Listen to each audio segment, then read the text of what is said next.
তোমরা যেমন তোমাদের হাবু ভাইকে অনেক ভালোবাসো, ঠিক তেমনি তোমাদের হাবু ভাইও তোমাদেরকে ভীষণ ভালোবাসে। আলামটা মুখ্য বিষয় না, কিন্তু তুই যাও কই? তা পিতে অভিভাবক ওনাদের ঠিকানাটা কি একটু পাওয়া যাইবে? তা না পাওয়া পর্যন্ত ক্ষান্তই না।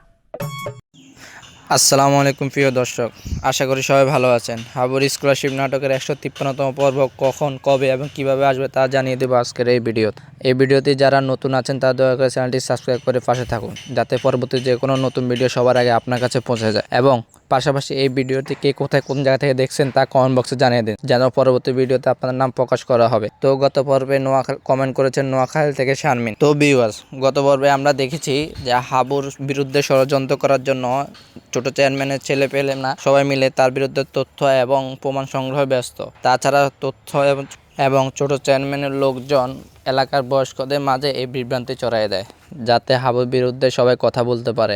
কিন্তু সবাই তা জানে না হাবু কী জিনিস। হাবু সবসময় সৎ এবং সত্যের পথে থাকে, কিন্তু মারজাহান থাকাকালীন হাবুর কোনো ক্ষতি এলাকাবাসী কিংবা ছোট চেয়ারম্যান কেউ করতে পারবে না।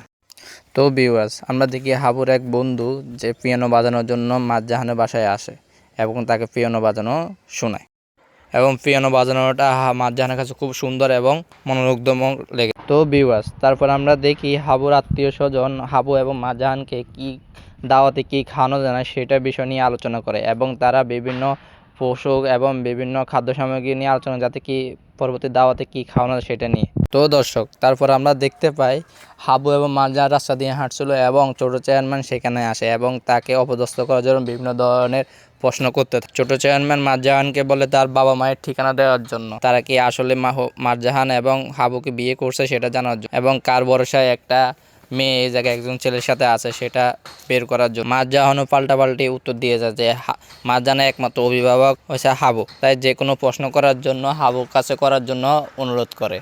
কিন্তু ছোট চেয়ারম্যান বিভিন্ন কথার ইঙ্গিতে হাবু এবং মারজাহানকে অপমান করে এবং অপমানজনকভাবে কথা বলে এবং তাদেরকে এলাকার মধ্যে আসামি বলে আখ্যায়িত করে। এবং ছোট চেয়ারম্যান মারজাহানকে বলে যে ছোট চেয়ারম্যান যা চায় তা সে কেড়ে নেয় এবং সে সেটা না পাওয়া পর্যন্ত থামে না। তো ভিউয়ার্স, হাবুর স্কলারশিপ 153 পর্বটি খুবই চমৎকার এবং সুন্দর হতে চলেছে এবং তার ধারাবাহিকভাবে বিভিন্ন কার্যাবলী প্রদর্শিত হতে চলেছে।